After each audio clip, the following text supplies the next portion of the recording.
नमस्कार दोस्तों। Social media की दुनिया के सबसे बड़े एक्सपर्ट, एकमात्र एक्सपर्ट ध्रुव राठी ने अपने स्ट्रैटेजिक मालिक के कहने पर आखिर साबित ही कर दिया कि पीएम केयर स्ट्रैटेजिक स्कैम है, नरेंद्र मोदी जी द्वारा। इकोनॉमिक टाइम्स का जो आर्टिकल ध्रुव राठी ने कोट किया उसमें हालांकि ऐसी कोई बात नहीं लिखी, पर फिर राठी हैं और राठी आखिर अपने राहुल गांधी के स्ट्रैटेजिक चेले जो हैं। अब 10 जनपद से आ रही राजमाता की पेमेंट की खातिर इतना स्ट्रैटेजिक झूठ तो बोलना होगा। आखिर पापी पेट का सवाल जो है। खैर, अपनी बात को रखने के लिए कांग्रेसी चरण चाट ने 2 तर्क दिए। एक, पीएम केयर को प्राइवेट ऑडिटर ऑडिट करेंगे, सीएजी नहीं कर सकता इसलिए स्कैम है। दूसरा, पीएम केयर आरटीआई के अंडर नहीं आता इसलिए स्कैम है। पॉइंट तो दोनों ही स्ट्रैटेजिकली सही हैं, पर आधा अधूरा सच है। तो इसके पीछे का स्ट्रैटेजिक सच जानने के लिए मैंने थोड़ा गूगल सर्च किया, और वो भी स्ट्रैटेजिकली। पीएमएनआरएफ मतलब the prime minister relief fund की ट्रस्टी लिस्ट में हमेशा से कांग्रेस प्रेसिडेंट रहेगा, ये चाचा नेहरू देश को बता के चले गए। फिर आई इंदिरा गांधी जी, जिन्होंने इमरजेंसी लगा दी, तो उनसे ऐसी उम्मीद रखना कि वो इस क्लॉज को हटाती पॉसिबल ही नहीं था, या अगर कोई उम्मीद लगा रहा था तो उससे बड़ा बेवकूफ कोई नहीं था। तो आप सोचिए फिर हुआ क्या। हुआ ये कि 1985 में असली खेल खेला गया, और ये खेल खेला राजीव गांधी जी ने। जब राजीव गांधी जी ने पीएनआरएफ का सारा कंट्रोल उठा के पीएमओ को ट्रांसफर कर दिया। खेल इसलिए था क्योंकि राजीव गांधी जानते थे हमेशा आगे आने वाले समय में गांधी परिवार का ही प्राइम मिनिस्टर रहेगा, और अगर गांधी परिवार का नहीं भी रहा तो 10 जनपद का कठपुतली जरूर रहेगा। वो तो समय बदल गया और 100 साल पुरानी कांग्रेस पार्टी 52 पर आकर रह गई। पीएमएनआरएफ की वेबसाइट पर जाइए तो आपको पता चलेगा कि पीएमएनआरएफ की ऑडिटिंग भी सीएजी नहीं कर सकता, और प्राइवेट ऑडिटर्स ही ऑडिटिंग करते हैं। अब बात करते हैं आरटीआई की। पीएनआरएफ अभी तो आरटीआई के अंडर नहीं आता है। हाई कोर्ट में गया मैटर 2 जज के कंक्लूजन कंप्लीटली डिफरेंट रहे थे, इसलिए ये अभी भी सुप्रीम कोर्ट में पेंडिंग है, और फिलहाल ये आरटीआई के अंडर नहीं आता है। सो कंक्लूडिंग, अगर ध्रुव राठी बिना सैर पैर की बात करके कंक्लूड कर सकता है कि पीएम केयर इन 2 कारणों से स्कैम है, तो इसका मतलब हुआ पीएनआरएफ भी स्कैम हुआ। क्यों? है ना? और अगर है तो सालों से कांग्रेस स्कैम करती चली आ रही है। पीएम केयर को इस पेंडेमिक सिचुएशन के लिए बनाया गया, जहां मात्र 10 रुपए से आप अपना कंट्रीब्यूशन कर सकते हैं। पीएनआरएफ के आगे कोई और आपदा आए उसके लिए यूज किया जाएगा पैसा। बिजनेस स्टैंडर्ड का एक आर्टिकल है जो आपको जरूर पढ़ना चाहिए, मैं लिंक आपको पिन कमेंट में दे दूंगा।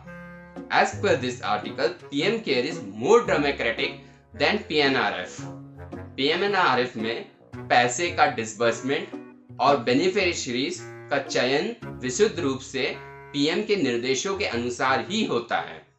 पीएम केयर की अध्यक्षता करने वाले मोदी जी के अलावा उनके टीम में 3 मंत्री, गृह मंत्री, रक्षा मंत्री और वित्त मंत्री के पास डिसीजन मेकिंग का पावर है। मोदी जी पीएम केयर के चेयरमैन हैं, इसलिए उनके पास रिस्पॉन्सिबिलिटी है कि वो अपने बाकी मंत्रियों की रिकमेंडेशंस को सुने और फिर उन्हें सैंक्शन भी करें। पर पीएमएनआरएफ की तरह वो जज, जूरी और एग्जीक्यूशनर नहीं है। कहने का मतलब है उन्हें सबकी बातों को सुनना होगा, फिर डिसीजन लेना होगा, जैसे कि बोर्ड ऑफ मीटिंग में होता है। तो इससे समझ आता है कि मोदी जी ने ये चैरिटेबल ट्रस्ट बनाया जरूर, पर अपनी ही पावर को डाइल्यूटेड रखा। इनफैक्ट 13 एक्सपर्ट डिफरेंट फील्ड से अपॉइंट किए जाएंगे, जो मेडिकल असिस्टेंस और इमरजेंसी रिलेटेड अपनी राय इस ट्रस्ट के सामने रखेंगे। तो कंक्लूजन है कि PM care is more democratic and obviously not a scam. फिर राठी ही नहीं, कई सारे गुड फॉर नथिंग यूट्यूबर्स इसको स्कैम प्रूव करने में लगे पड़े हैं। दरअसल 2014 में सत्ता जाने के बाद कांग्रेस रियलाइज्ड कि जो स्कैम हुए उसके कारण कांग्रेस को ये सब झेलना पड़ा।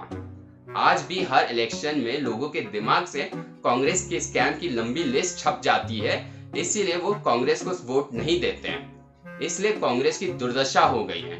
अब खुद की इमेज तो सुधार नहीं पा रहे हैं, तो कहते क्या है कि हर स्कीम, हर डील को स्कैम चिल्लाने लगते हैं। डिमोनेटाइजेशन स्कैम था, जीएसटी स्कैम था, और सबसे फेमस राफेल भी तो स्कैम ही था ना। मतलब 2019 का पूरा इलेक्शन ही राहुल बाबा ने स्ट्रेटेजिकली चौकीदार चोर है के लंबे लंबे भाषण के साथ लड़ा और अपने पूरे आरटी सेल ध्रुव राठी जैसों को काम पर लगाया कि वो बिना सर पैर वाली बात कर हर बीजेपी के डिसीजन को स्कैम बोले। झूठ बोलते रहो, एक ना एक दिन जनता मान लेगी। राहुल बाबा को ईमानदार मान लेगी और मोदी जी को स्कैमस्टर बोलने लगेगी। पर ये पिद्देश पप्पू मूत्र के नशे में भूल जाते हैं हिंदुस्तान की पब्लिक बेवकूफ नहीं है। उसे पता है कौन बेल पर बाहर है और कौन ईमानदारी से काम कर रहा है। इसलिए तो हर बात पर इनका प्रोपेगेंडा देश की आम जनता ने ही ध्वस्त किया है। खैर, ध्रुव राठी की बात की जाए तो उसने तो सब कुछ स्कैम ही नजर आता है। कभी अडानी का प्रोजेक्ट स्कैम हो जाता है, कभी जय शाह का टर्नओवर स्कैम होता है। हर बार इसने मुंह की खाई है पर ये नहीं सुधरता। मुझे तो तरस आता है इसके फॉलोअर पर, जो इसके ऐसे खोखले दावों को एक्सेप्ट भी कर लेते हैं। वो तो अलग ही प्रजाति के लोग हैं। पर फिक्र मत करिए, सब्सक्राइबर कम ही सही, अगर हम जैसे यूट्यूबर इनकी पोल खोलेंगे with facts and complete data तो कहीं ना कहीं फर्क जरूर पड़ेगा। इसलिए आप मेरा साथ बनाए रखिए, वीडियो को अपने दोस्तों में जरूर शेयर करिए, लाइक कर लीजिए, अपने क्वेश्चन कमेंट सेक्शन में लिखिए, उनका जवाब दूंगा। चैनल पे नए हैं तो सब्सक्राइब करना मत भूलिए। धन्यवाद दोस्तों। जय हिंद, जय भारत।